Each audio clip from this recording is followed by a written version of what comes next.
ಕ್ರಿಸ್ತರಲ್ಲಿ ನನ್ನ ಆತ್ಮೀಯ ಸಹೋದರ ಸಹೋದರಿಯರೇ, ಸಾಧಾರಣ ಕಾಲದ 14ನೆಯ ಭಾನುವಾರದ ಚಿಂತನೆಗೆ ತಮಗೆಲ್ಲರಿಗೂ ಸ್ವಾಗತ. ಈ ಭಾನುವಾರದಂದು ನಾವು ಅವಲೋಕಿಸುವ ವಿಷಯ ಇವನು ಆ ಬಡಗಿಯಲ್ಲವೇ, ಇವನು ಆ ಬಡಗಿಯಲ್ಲವೇ ಎಂಬ ಈ ಒಂದು ಚಿಂತನೆಯಿಂದ ಯೇಸು ಪ್ರಭುವಿನ ಅನೇಕ ದರ್ಶನಗಳ ಬಗ್ಗೆ ಮತ್ತು ಶುಭ ಸಂದೇಶಗಳು ಅವರನ್ನು ಚಿತ್ರಿಸುವ ವಿವಿಧ ಚಿತ್ರಣಗಳ ಮೂಲಕ ನಾವು ಅವಲೋಕಿಸುವಾಗ ಈ ಒಂದು ಚಿತ್ರಣವು ಒಂದು ರೀತಿಯ ಸಾಮಾನ್ಯವಾದ ಚಿತ್ರಣವಾಗಿದೆ. ಇವನು ಆ ಬಡಗಿಯಲ್ಲವೇ.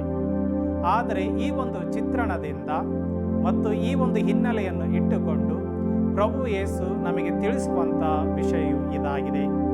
ನಾವು ದೇವರನ್ನು ಸ್ವೀಕರಿಸುವಾಗ ಹೇಗೆ ಸ್ವೀಕರಿಸುತ್ತೇವೆ ಮತ್ತು ಅವರನ್ನು ನಾವು ಸ್ವೀಕರಿಸದೇ ಇರುವಾಗ ಅಥವಾ ದೇವರನ್ನು ನಿರಾಕರಿಸುವಾಗ ನಮ್ಮಲ್ಲಿರುವಂಥ ಕಾರಣಗಳಾದರೂ ಏನು ಎಂಬುದರ ಬಗ್ಗೆ ಇಂದಿನ ಈ ಒಂದು ಭಾನುವಾರದ ಚಿಂತನೆಯು ನಮಗೆ ಒಂದು ರೀತಿಯಲ್ಲಿ ತಿಳಿಸಿಕೊಡುತ್ತಾ ಇದೆ.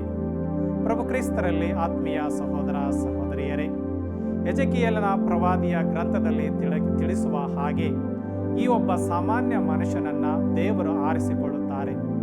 ದೇವರು ಆರಿಸಿಕೊಳ್ಳುವಾಗ ಅವನಿಗೊಂದು ದಿವ್ಯ ಮತ್ತು ತೇಜೋಮಯವಾದ ದರ್ಶನವನ್ನು ಇಯುತ್ತಾರೆ. ಆ ದರ್ಶನವನ್ನು ನೋಡಿದ ತಕ್ಷಣ, ದೇವರ ಆ ತೇಜೋಮಯದ ರಥದ ದರ್ಶನವನ್ನು ನೋಡಿದ ತಕ್ಷಣ ಎಜೆಕಿಯೇಲನು ತಾನೇ ಒಕ್ಕಲಾಗಿ ಬೀಳುತ್ತಾನೆ.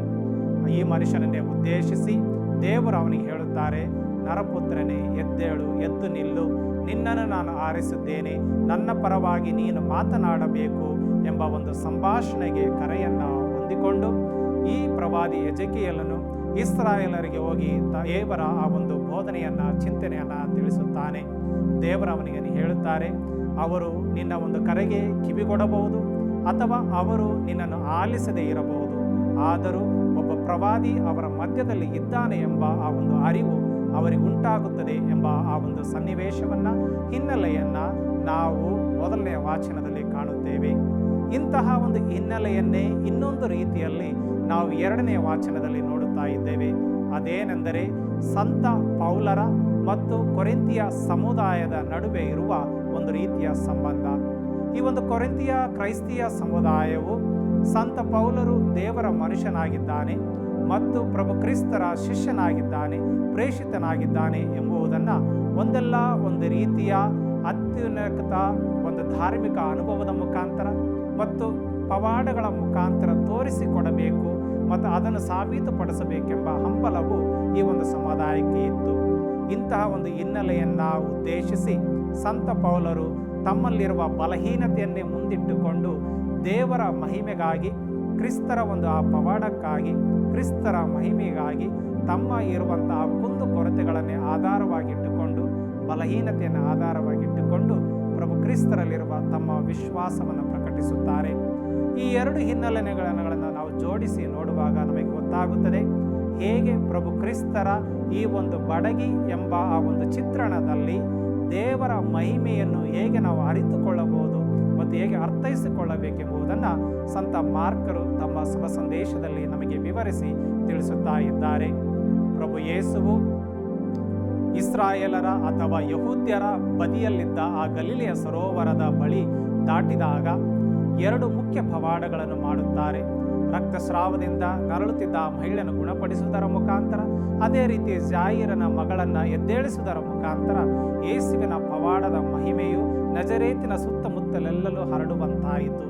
ಈಗ ಅವರು ತಮ್ಮ ಸ್ವಂತ ನಾಡಿಗೆ ಬಂದಾಗ ಜನರು ಅವರನ್ನು ಆತುರದಿಂದೇನೋ ಬರಮಾಡಿಕೊಳ್ಳುತ್ತಾರೆ. ಆದರೆ ಕಾಲಕ್ರಮೇಣ ಅವರನ್ನು ತ್ಯಜಿಸಿ ಅವರನ್ನು ನಿರಾಕರಿಸುತ್ತಾರೆ. ಏನಿರಬಹುದು ಇದಕ್ಕೆ? ಅವರಲ್ಲಿದ್ದ ಅವಿಶ್ವಾಸ, ಅವರಲ್ಲಿದ್ದ ಆ ಪ್ರಭುವನ್ನು ಸ್ವೀಕರಿಸುವಂಥ ಮನೋಭಾವನೆ ಅವರಲ್ಲಿ ಇಲ್ಲದೇ ಇರುವುದಿರು. ಇದನ್ನೇ ಆಧಾರವಾಗಿ ಇಟ್ಟುಕೊಂಡು ಸಂತ ಮಾರ್ಕರು ಹಂತವಾಗಿ ಹೇಗೆ ಸ್ವಂತ ನಾಡಿನ ಈ ಜನರು, ಹೇಗೆ ಯೇಸುವಿನ ಕುಟುಂಬಕ್ಕೆ ಸೇರಿದವರು ಆತನಲ್ಲಿ ವಿಶ್ವಾಸಿಸದೆ ಆತನನ್ನು ನಿರಾಕರಿಸುತ್ತಾ ಆತನಿಗೆ ವಿರುದ್ಧವಾಗಿ ಬೆಳೆಯುತ್ತಾರೆ ಎಂಬುದನ್ನು ಇಂದಿನ ಶುಭ ಸಂದೇಶವು ನಮಗೆ ಸಾಬೀತುಪಡಿಸುತ್ತದೆ ಮತ್ತು ಒಂದು ಸಾಕ್ಷಿಯಾದ ಪ್ರಬಂಧವಾಗಿದೆ. ಕಾರಣ ಏನಿರಬಹುದು?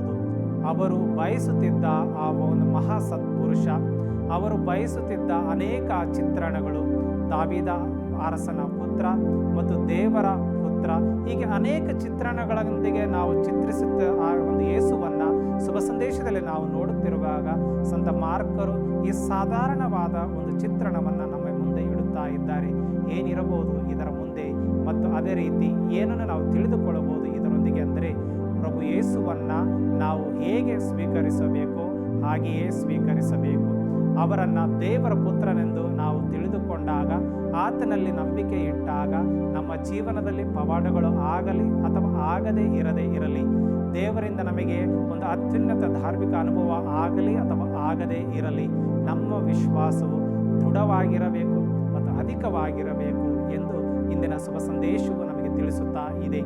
ಈ ಒಂದು ಶುಭ ಸಂದೇಶವನ್ನು ಆಧಾರವಾಗಿ ಇಟ್ಟುಕೊಂಡು ದೇವರು ನಮಗೆ ಹೇಳುತ್ತಾರೆ, ಪ್ರಭು ಯೇಸು ಹೇಳುತ್ತಾರೆ, ಸ್ವಂತ ನಾಡಿನಲ್ಲಿ ಪ್ರವಾದಿಗೆ ಯಾವ ಮರ್ಯಾದೆಯೂ ಇಲ್ಲವೋ ಎಂಬುದು. ಏನಿರಬಹುದು ಈ ಒಂದು ಅರ್ಥ ಅಥವಾ ಏನಿರಬಹುದು ಈ ಒಂದು ವಾಕ್ಯದ ಹಿನ್ನೆಲೆ ಅಂದರೆ, ಸ್ವಂತ ನಾಡಿನಲ್ಲಿ ಏಕೆ ಪ್ರವಾದಿಗೆ ಮರ್ಯಾದೆ ಇಲ್ಲ ಅಂದರೆ, ದೇವರ ಈ ವಾಕ್ಯವನ್ನು ತಿಳಿಸುವ ಆ ಒಂದು ಸಂಭಾಷಣೆ ನಮಗೆ ಮುಂಚೂಣಿಯಾಗಿ ತಿಳಿಸುತ್ತದೆ ಮತ್ತು ನಮ್ಮ ವರ್ತನೆಯನ್ನು ಕೂಡ ಖಂಡಿಸುತ್ತದೆ. ಸಾಧಾರಣ ದೇವರ ವಾಕ್ಯ ನಮ್ಮ ವರ್ತನೆಯನ್ನು ಖಂಡಿಸುವಾಗ ಅದರಲ್ಲಿರುವ ವಿಶ್ವಾಸ ಕಡಿಮೆಯಾಗುತ್ತದೆ ಮತ್ತು ದೇವರ ವಾಕ್ಯದ ಮೇಲೆ ನಮಗಿರುವ ಆತ್ಮೀಯತೆಯು ಕೂಡ ಕಡಿಮೆಯಾಗುತ್ತದೆ. ಇಂದಿನ ಶುಭ ಸಂದೇಶವು ಅದನ್ನು ಪ್ರಶ್ನಿಸುತ್ತಾ ನಮ್ಮನ್ನು ಕೇಳುತ್ತಾ ಇದೆ. ಪ್ರಭುವಿನ ವಾಕ್ಯ ನಮ್ಮ ವರ್ತನೆಯನ್ನು ಖಂಡಿಸುವಾಗ ನಾವು ಸರಿ ದಾರಿಯಲ್ಲಿ ನಡೆಯಬೇಕು ಮತ್ತು ಸರಿ ದಾರಿಯಲ್ಲಿ ಇದ್ದೇವೆ ಎಂಬುದನ್ನು ಆ ಒಂದು ಮನಸ್ಸನ್ನು ಮತ್ತು ಮನಸಾಕ್ಷಿಯನ್ನು ನಮಗೆ ಇಂದಿನ ಶುಭ ಸಂದೇಶವು ತಿಳಿಸುತ್ತಾ ಇದೆ.